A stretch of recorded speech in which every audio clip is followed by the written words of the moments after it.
Now, the Asian Racing Federation Council on Anti-Illegal Betting and Related Financial Crime was established in 2017 to foster and enhance international cooperation amongst horse racing operators, regulators, intergovernmental organizations, governments, and international organizations in order to better combat the threat of illegal betting and related financial crime risks to horse racing integrity in particular and sport in general. The Council has become an established racing think tank representing horse racing as a sport and the ARF as a leading sports federation. The purpose, objectives and impact of the Council have become global and as such have outgrown the original regional role. As a result, it has been decided that the Council will transition from the ARF to the IFHA.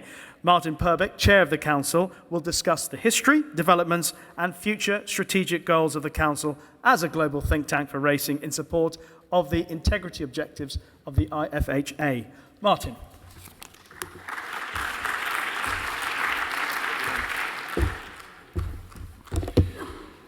I think Rishi has just said everything I was going to say, actually, because I was told I only have 10 minutes, so I have to speed up for your coffee break. And for those of you who heard this all before in Sapporo, don't worry, there's only 10 minutes today, so I'm not going to go through too much. Let me just check this is working first.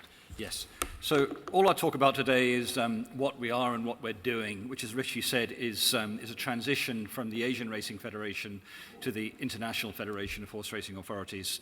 And I really must thank, firstly, the chairman of the federations for his leadership and support in this program, but also both of the EXCOs for the ARF and the IFHA for supporting the development of this program, which started in 2017, although actually we started the research into illegal betting many years ago in Hong Kong because as a market we had a great threat from illegal market and operators for many years. And the driving force has always been integrity, to protect integrity in racing because of the threat from illegal betting. And that's what caused us to create the Council in 2017. So for those of you who haven't seen the Council, this is a little bit of a visualization of what it is. It's not actually a lot of organizations, it's a lot of people. And I must stress that we invite people to join, and those people are thought leaders in their own area. Obviously, as you can see from the organizations they represent on the top line, the core is from racing. We have a number of racing jurisdictions which, as you know, have huge amounts of talent and depths of talent that we can pull on to support a program like this. In the second line, universities, and I stress it's very handy to have half a dozen academics at your disposal, especially friendly academics, and we'll have more of them in due course as more join us. Then on the bottom line, some governmental and intergovernmental organizations who are difficult to collaborate with. So I'd stress that this is based on trust. Interpol don't lend their name and their people and their collaboration to anyone. It's a trust-based relationship, and the same with the United Nations Office on Drugs and Crime. But they see the value in this, they see the value in the program, and most importantly, we project this program and the racing federations and racing as a sport to those organizations. And I think that's the key takeaway for me in what we're doing, first with the Asian Racing Federation, in the future with the International Federation, is to project this issue outside of just the sport of racing. We have to tell other sports, as we're doing with the Racing Integrity Handbook, how well integrity is managed in racing, and politely, I think, and with a little bit of modesty, somewhat better than many other sports, especially in relation to betting. So the move to the IFHA from October, from tomorrow, I hope, if the EXCO approves its earlier assent of this, the ARF Council will become the IFHA Council on Anti-Illegal Betting and Related Crime. We haven't missed out the word financial crime from the original title. We've just changed the title a little bit to broaden it at the suggestion of some of the members. So that means the Council has a global outlook. Actually, it had a global outlook before, which I'll speak about in a moment. But under the International Federation, it really has a global remit. That means the members should be more representative of other jurisdictions and other regions, and we will recruit more from the Americas. And then the research, of course, has to stretch globally, which is challenging, but we will expand that to the Americas especially. So that global focus, obviously, through the IFHA, the global focus is achieved, because I think under the ARF Council, although we've been projecting the work globally and engaging with stakeholders globally, it's much easier to do so, as Winfried said earlier, under a platform that is genuinely international. So with a global impact, global stakeholders, and the issues affecting racing and other sports, we felt it was time to move from a regional federation to a global federation. And that means the purpose of the Council becomes global as well in its definition. So the original purpose was to foster and enhance international cooperation amongst horse racing authorities and operators, regulators, intergovernmental organizations, government agencies and NGOs in order to combat this threat. Not just to horse racing, but to other sports as well. That's quite a lot to pack into a purpose and quite a lot to do to touch that broad range of stakeholders over such a wide range of geographies. So it is challenging, but I'm pleased to say that, that we can do that. And there's a means of doing it, I think, that doesn't just rely on the few people we have. And that is to use our relationships with other organizations as a sort of force multiplier. So we have a twofold approach to what we do. Firstly, we aim to publish high-quality thought leadership. So all of the members of the Council are people who research things and write about it, or do things as part of their daily job, and then can write about it. As you've heard earlier today, we have thought leaders in integrity in racing, which means they're actually thought leaders in integrity in sport. And then secondly, we engage with a wide range of stakeholders to influence them about the threat of illegal betting and how well racing as a sport is doing in understanding this threat. So as I said, we can't touch everyone, every stakeholder, but we go through some core stakeholders who help us to do that. And I'd highlight the Council of Europe, the team that manages the Machelen Convention. So for those of you who don't know, the Machelen Convention is the Council of Europe Convention relating to sports integrity, which has a specific clause regarding legal and illegal betting, which is a particularly useful definition. Interpol, obviously, everyone knows what Interpol is, I hope. The United Nations Office on Drugs and Crime, which is based in Vienna. The World Lottery Association, which manages or runs United Lotteries for Integrity in Sports, and increasingly the World Totalizator Association. So they're not partners, they're not part of any formal arrangements with the Council, but they're the stakeholders who we touch most regularly and use as a multiplier to then touch their stakeholders, so we don't have to go out to all of them.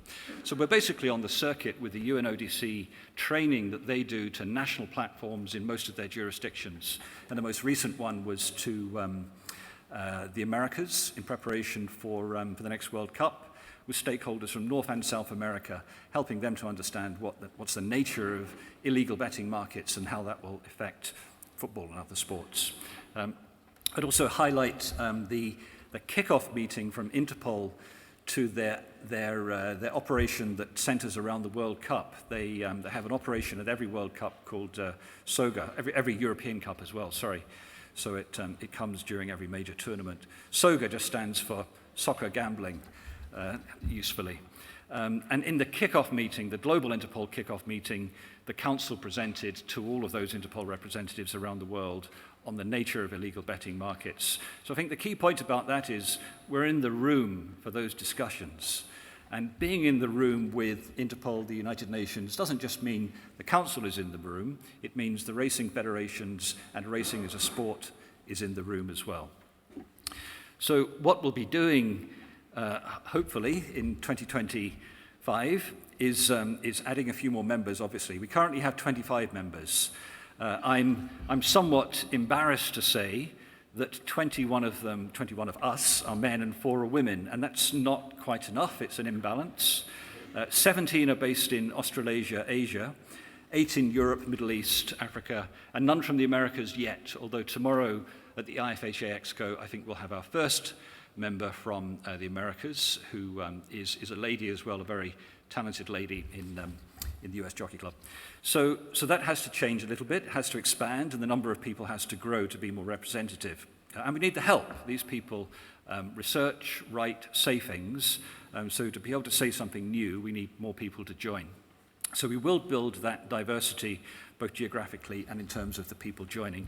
There are a lot of Australians on the council, and this has been pointed out to me very helpfully by some of the Australians on the council. They're obviously self-critical, but Australians, as some of you know, are annoyingly good at sport, and as we know in Britain, and that means they're obviously also very good at governing sport and managing sport, and they are well represented in this council.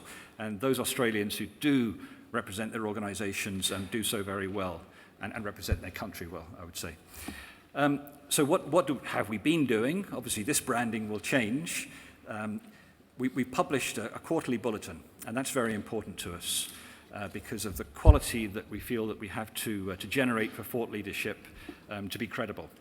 So as a global thought leader, we want to continue with free peer-reviewed articles every 3 months in the bulletins.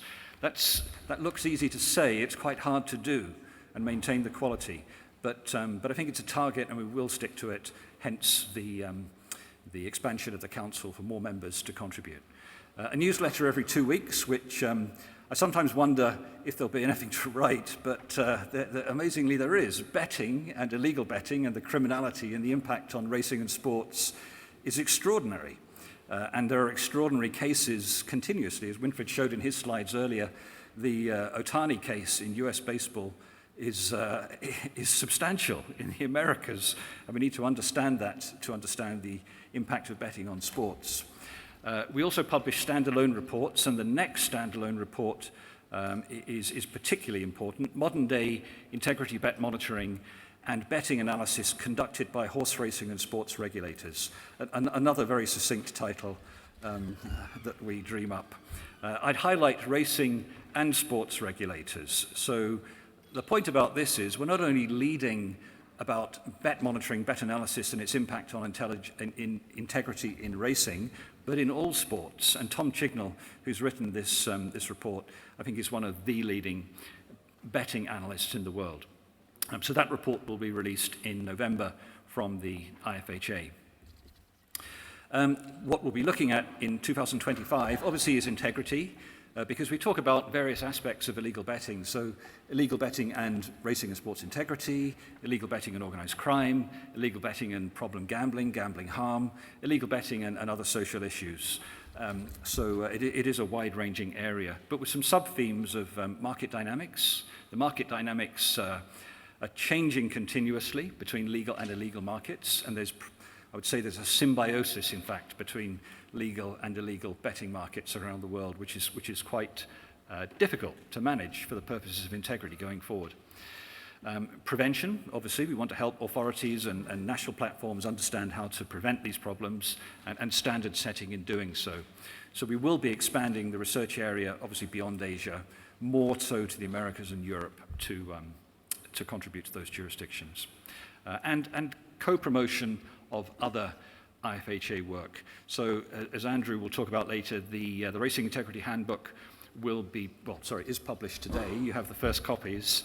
And we've offered, and the IFHA have agreed, that we will conduct free webinars from the Council, because it's a useful platform, with the experts who contributed to the handbook across different jurisdictions, talking about aspects of racing integrity in those webinars in the coming 3 or 4 months.